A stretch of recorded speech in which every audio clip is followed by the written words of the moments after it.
परीक्षित का सुखदेव जी से प्रश्न। समीप मृत्यु मनुष्य को क्या करना चाहिए? परीक्षित राजा सुखदेव जी से पूछते हैं, जिसकी मृत्यु समीप हो उसका कर्तव्य क्या है, उसे क्या करना चाहिए और क्या नहीं करना चाहिए? मनुष्य मात्र का कर्तव्य क्या है? सुखदेव जी ने कहा, राजन, तूने अच्छा प्रश्न किया।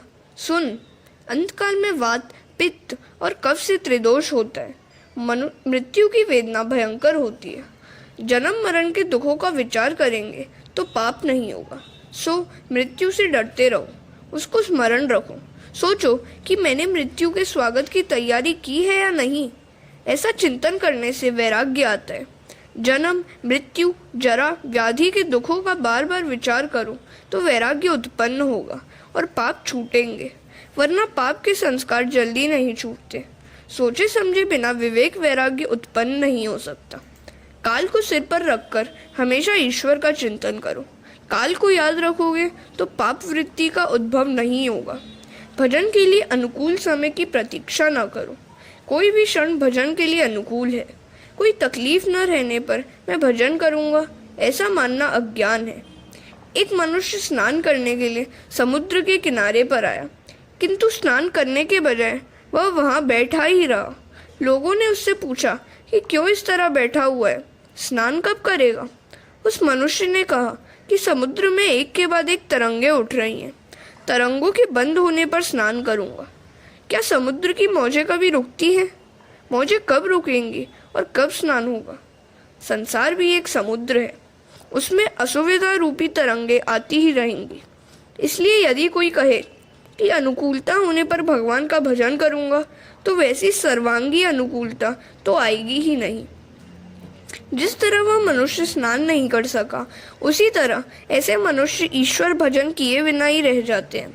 जीवन में चाहे मुश्किलें आए, किंतु इस लक्ष्य को मत भूलना कि मुझे परमात्मा से मिलना है, प्रभु से मुझे एक होना है। लोभी जिस तरह पैसों पर लक्ष्य रखता है, उसी तरह महापुरुष परमेश्वर पर लक्ष्य रखते हैं।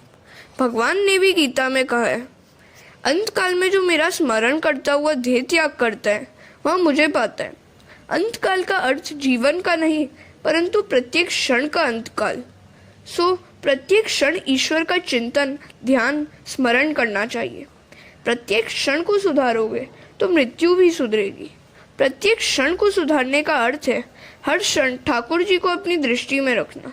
लोग मानते हैं कि सारा जीवन काम धंधा करेंगे, उल्टा सीधा करके धन कमाएंगे और अंतकाल में भगवान का नाम लेकर संसार पार कर लेंगे। यह गलत विचार है। इसलिए तो स्पष्टता की गई है कि हमेशा जिस भाव का चिंतन करोगे, उसी का अंतकाल में भी स्मरण होगा। भगवान ने भी आशा की है कि तस्मात् सर्वेषु कालेषु माम अनुस्मर। इसलिए सारा समय तू निरंतर मेरा स्मरण कर। यह तो सर्वविदित बात है कि जिस बात का सर्वदा चिंतन किया गया है, मृत्यु के समय भी उसी का स्मरण होता रहेगा। एक सुनार का दृष्टांत है। एक सुनार बीमारी के कारण शैया में पड़ा हुआ था। कई महीनों से वह बाजार नहीं जा सका था। सो उसे सोने और सोने के बाजार का भाव का विचार ही आता रहता था। अंतकाल आया, बुखार बढ़ता जा रहा था।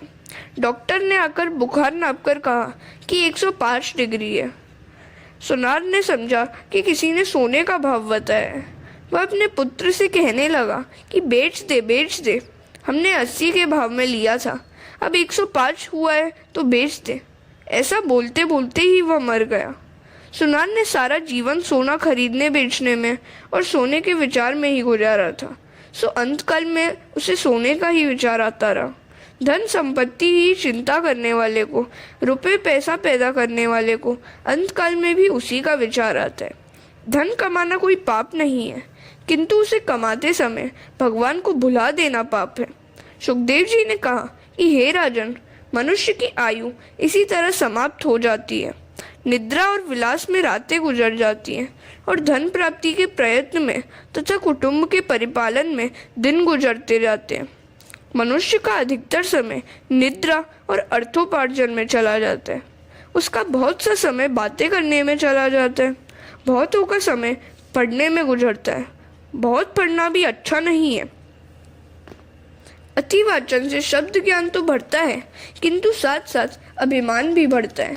राजन, जो समय चला गया है उसके लिए अब मत रो, उसका विचार भी न करो। भूतकाल की बातें ही सोचते रहने से कोई लाभ नहीं है। तुम अपने वर्तमान को सुधारो। 7 दिनों का जो यह समय मिला है उसी का सदुपयोग कर लो। मनुष्य इंद्रियों के सुख में ऐसा फंसा हुआ है कि उसे अपने लक्ष्य का ध्यान ही नहीं रहता। शरीर, स्त्री, संतान आदि सब कुछ असत्य है, फिर भी उन सब के मुंह में ऐसा पागल बन गया है कि उसे समय और लक्ष्य का भी भान नहीं रह गया है। तुम्हें क्या करना है, कहाँ जाना है, क्या बनना है, उसका विचार आज ही कर लो। इच्छा शुद्धि के बिना कर्म शुद्धि नहीं होती। तुम निश्चय कर लो कि मुझे भगवान से मिलना है, मुझे प्रभु के धाम में जाना है, मुझे पुनर्जन्म नहीं लेना है। जगत में विकार और वासना के बढ़ जाने के कारण त्याग और संयम कम हो गया है। काल मनुष्यों को धक्का दे और उन्हें रो रो के घर छोड़ना पड़े, उससे यहाँ अच्छा है कि वे विवेक से स्वेच्छा पूर्वक घर छोड़ दे। हे राजन, मानव जीवन की अंतिम परीक्षा मृत्यु है। मनुष्य की प्रत्येक क्षण मृत्यु होती रहती है। जो प्रत्येक क्षण को सुधारता है उसकी मृत्यु सुधरती है, और जिसकी मृत्यु सुधर गई उसका जीवन भी उजागर हो जाता है। प्रभु का स्मरण प्रत्येक क्षण के अंतकाल में करना चाहिए। क्षणस्य अंतकाले, मात्र जीवन के अंतकाल में नहीं। क्षण क्षण को जो सुधारता है उसी का जीवन सुधरता है। यह शरीर प्रति क्षण बदलता रहता है, अर्थात प्रति क्षण शरीर का नाश होता रहता है। अंतकाल में अर्थात प्रत्येक पल के अंत में मनुष्य की मृत्यु होती रहती है। सो प्रभु का स्मरण प्रति क्षण करो। शंकराचार्य ने शांकर भाष्य में यही कहा है। अन्यथा जिसका जीवन निद्रा, धनोपार्जन और कुटुंब के परिपालन में ही गुजर गया हो, उसे अंतकाल में वही सब कुछ याद आता है। सारा जीवन जिसमें बीता हो वह अंतकाल में याद आता ही है। एक बूढ़ा बीमार हो गया, उसका सारा जीवन द्रव्य आदि के पीछे ही बीता था। अंतकाल नजदीक आया।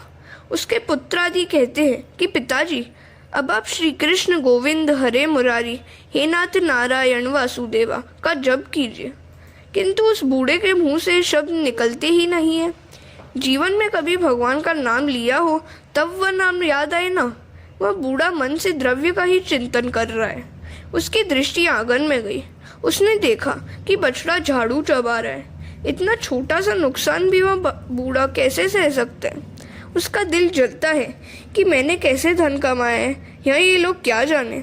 उसे लगा कि रुपए पैसों की तथा अन्य वस्तुओं की इन लोगों के लिए कोई कीमत ही नहीं है। मेरे जाने के बाद ये घर को लुटा ही देंगे। वह बूढ़ा कुछ स्पष्ट बोल तो सकता नहीं था, इसलिए कुछ बड़बड़ाने लगा। उसके बेटे ने सोचा कि पिताजी भगवान का नाम लेना चाहते हैं किंतु कुछ बोल नहीं सकते। दूसरे बेटे ने सोचा कि पिताजी कभी भगवान का नाम तो लेते नहीं, सो वे कुछ मिल्कियत के बारे में कहना चाहते हैं। कुछ धन छुपा रखा होगा, उसके बारे में कुछ कहना होगा उन्हें। पुत्रों ने डॉक्टर बुलाकर उससे विनती की कि कुछ ऐसा करो कि पिताजी 2-4 शब्द बोल सके। डॉक्टर ने इंजेक्शन देने के लिए 1000 रुपये की फीस मांगी। पुत्रों ने सोचा कि कहीं गाड़ कर रखा हुआ धन बताएंगे, अतः 1000 रुपये खर्च कर डाले। पिता की बात सुनने को सभी आतुर थे। दवाई ने अपना काम किया, कुछ शक्ति मिली तो वह बूढ़ा बोला, सब मेरी ओर क्या देख रहे हो, वहाँ देखो, वह बछड़ा कब से झाड़ू खा रहा है।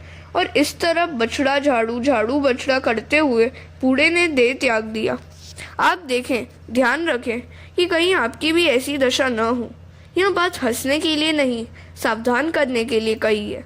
लक्ष्मी जी अकेली आती है तो रुलाती है, किंतु साथ में ठाकुर जी भी आवे तो सुखी करती है। हरे कृष्ण।